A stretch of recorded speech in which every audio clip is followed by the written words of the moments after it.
I am a 46-year-old woman. I'll say that I am staying in Tembisa. I live in a back room. I used to work for the municipality. I don't have money. When I say that I used to work in the municipality, I used to be one of those people that go around that you see in the street picking up rubbish on the street. That was the job that I was doing. People, they don't even know that I have relatives. There are those that think that maybe I got an ID through some deals, but no, I am South African. I am sending this to you here on TikTok. Please, I just need help. You know people that might assist me. I want a traditional healer. Do not judge me, my fellow Christians. I have been praying ever since I was still very young, but time is not on my side. I want to have a child. I don't know if there is any way that I can just fall pregnant, even if it means that I die giving birth, but at least I would have left a seed here on earth. No one knows that I have relatives. Everyone feels sorry for me because I act as if I am a loner. I am an orphan who has been here in Joburg all alone. They think that I'm just a barren woman. Of course, I am a barren woman, right? Because a barren woman is someone that has never had a child before. But Brother Nashim, the truth is that in the spiritual world, I am a mother of 4 children. Kids that come and play with me at night, sometimes when I am tired. It is just that my children and my husband, they don't belong to this world. They are zombies. I am a 46-year-old woman. My womb has bled for 4 children who exist only in the spiritual world. I am paying for a crime that I never committed. This is a crime that was committed by my father in an old abandoned mine back in the year 1986. It started all in 1986. My father, we heard that he was a tough man. They used to call him Boss Boy at one of the gold mines near City Deep in Joburg. He was very respected. He operated with a cartel of illegal gold miners. This thing of Zama Zama, it did not start today. My dad, growing up, used to tell me stories like, do you know that under Joburg, there are a lot of tunnels? People have been digging underneath Joburg, looking for gold since a long time ago. My father was part of a big network of illegal Zamazamas that would dig up for gold, and then they would give it to the white people that would sell this gold, even Russian. So it was very cruel. My father had a group of people that were foreigners that were working for him. Himself, he said that he never went underground that much because it is very dangerous, but he was the one that would send people. He would collect them and make them to go and dig up for the gold, for he had connections to sell the gold. That is how he became wealthy. There was a Malawian man whom I will call Mr. Piri, who used to work under his organization. So this man, from what I have managed to piece together years later from a dying uncle who was my father's youngest brother, my father and his other gang, they found a pocket of gold. This was illegal thing. They were not supposed to be going there. So Mr. Piri, since he had been in South Africa for a long time, maybe it was death that was calling him to steal from a man like my father back in those days. It was just a death sentence. I don't know what happened to Mr. Piri or what he thought. Instead of sharing, he just stole the gold that he had dug up and he kept it in his pockets. And then my father learned about it, that this was what Mr. Piri had done. They decided to silence the foreigner for good. I heard from my uncle that he was there when they beat that poor man until he could not scream anymore. My father, he had a screwdriver which he was using to pull out. He was not even using a pliers to to pull the teeth out, he would put it in his mouth and hit it so hard such that the tooth will fall off. That is the story that my uncle told me. And then they threw him down a glory hole. It is an abandoned deep mine shaft that is already made for closure. They thought that if this man is buried there, no one will ever find him, and they were wrong. My uncle told me of a story about what happened when he was driving to KZN. Then he went to consult with a traditional healer. He said he stopped by because he just wanted to pour some petrol. It was at night. And then he met a man who said to him, "Are you not afraid of being killed by the Boers? You are busy driving so late at night. What gives you the confidence to be driving, old man?" And then the man that was speaking with him disappeared.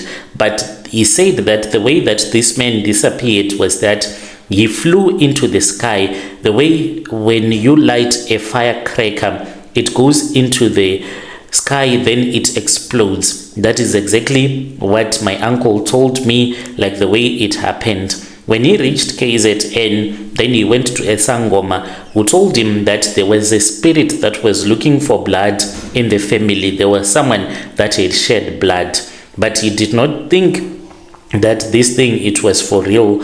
A few months later, the haunting started.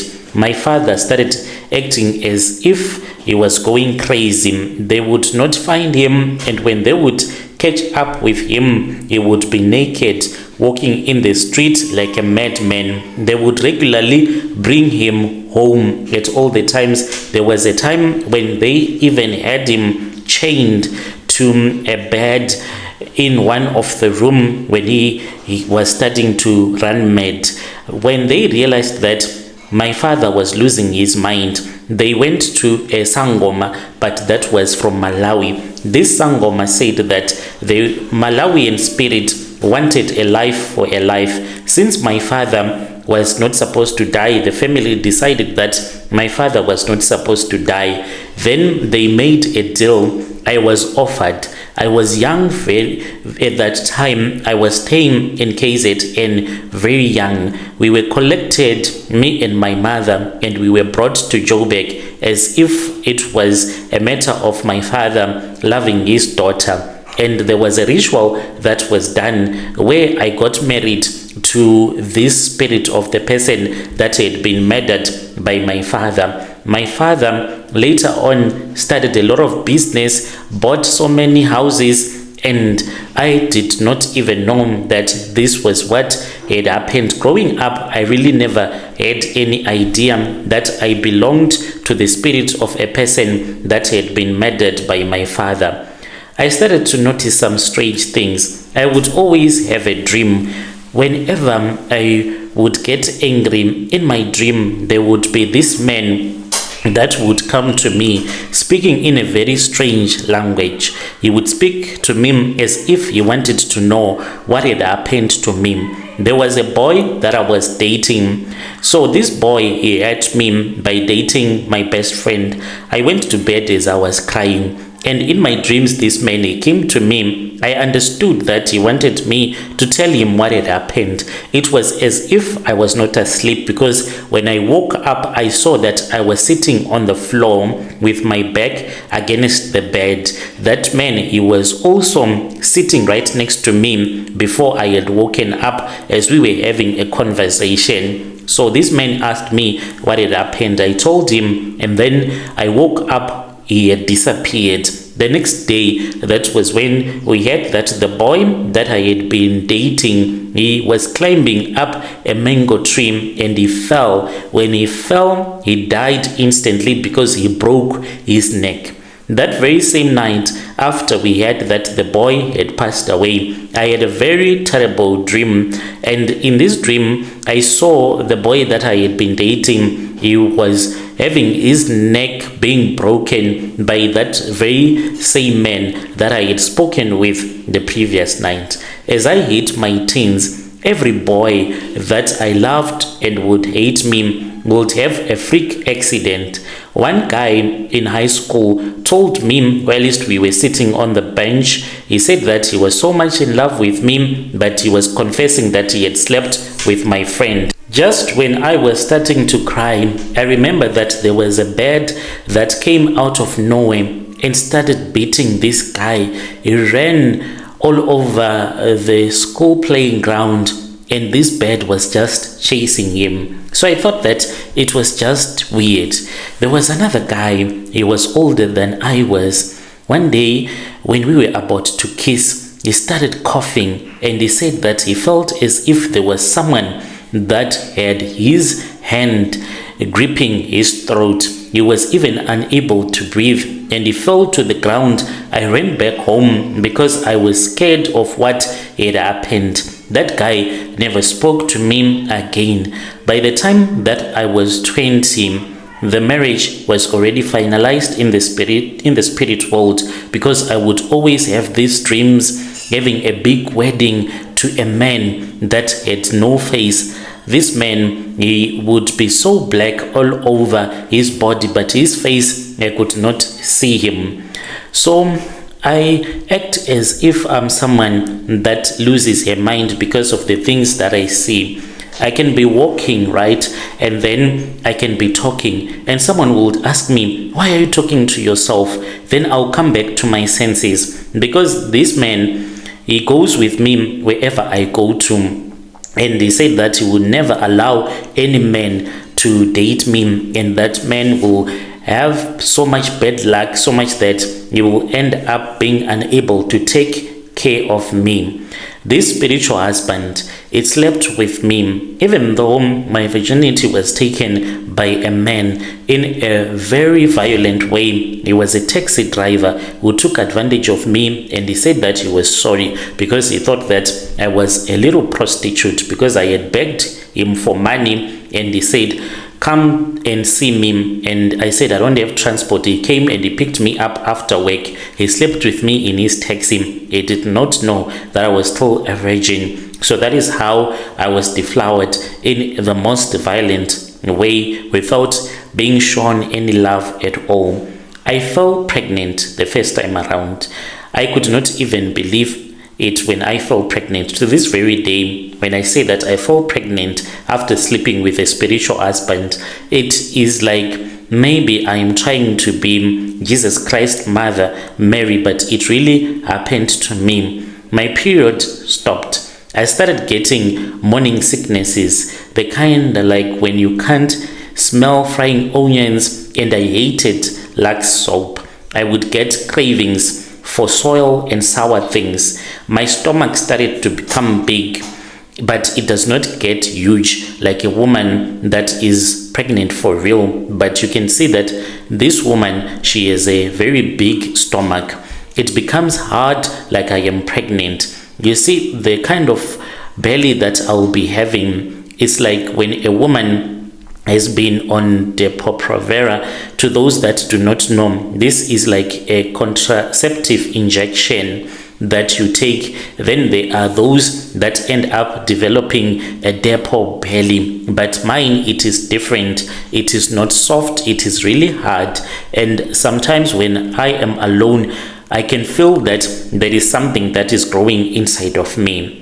When it happened, I went to the clinic. I told the nurse that I had not slept with a man, but I was pregnant. I was having all of these pregnancy symptoms. The nurse said that they were going to do a scan, and then I was told that there was nothing in there. It was gas or maybe some fibroids, but I could feel the kicks. I would even feel the baby moving, and this spiritual husband would come to me late at night. He would sleep with me. I have gone through this 4 times in my life. Every few years, the man comes to me and he says that he wants to impregnate me. Then it starts with the dreams of mine, and then the morning sicknesses will follow. My father, a rich man. He sacrificed me. I hate my father. I do not want to be close to any of my relatives because they are benefiting from the blood of a man that was killed by my father, and he sold that gold.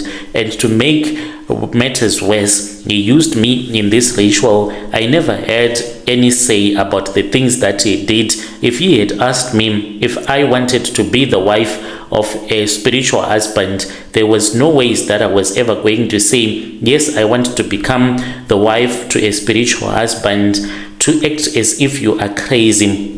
There was one day I was in Pick n Pay shopping, and then I heard a voice of my spiritual husband, and I responded to him. I felt so embarrassed, and I had to quickly take out my earphones and plug my earphones and pretend as if I was talking on the phone. I spent about a minute speaking to myself as if there was someone that was standing right next to me. That is like another level of craziness that just makes me to feel ashamed and embarrassed of myself. And when I fall pregnant, it is not just a matter of me having dreams giving birth. The labor is also traumatic. Even though I have never had any real pregnancy, I don't know how it is like to be in labor, but as a woman, my body knows the pain even though it has never experienced. At the 9th month, the contractions, they start. They are for real, Brother Nashi. I can feel sharp pain that lasts for hours, and then at night, that is when I will start to feel that there is a baby that is about to come out. What I taught myself to do is that I take a stick, then I put that stick between my teeth so that when I scream, I don't scream that much. I scream into my pillow. I see the spiritual husband. He walks into the room when the baby is about to come out, and I feel him even touching my belly, squeezing so that the baby can pop out. Then he will disappear. The blood, it comes out, but when the blood comes out, it is not like your normal blood when someone would have given birth. It is just like you have gone on your period and you are bleeding heavy. I do bleed until I would have healed. In those days, he comes to me, he does not sleep to me. I am a mother of 4 children, but these children, you can't see them. I am a barren woman. I feel like I am crazy. My dad, a big businessman, he left me in this state of poverty. He bought his wealth with my womb. I am 46 now, brother, but I feel that my body is tired. Sometimes when I come back from a piece job, then when I want to sleep, I start to see the babies. They come one by one. Mom, wake up, let's pray. I have tried to go to church for deliverance. I went to one of these big prophetic churches in Pretoria. That man, the pastor, he started touching my breast. I thought that maybe this was a way of him healing me. He slept with me in his office, and he said that his manhood had removed the tokoloshi that has been staying in my womb. It became even worse. That man just slept with me without using any protection.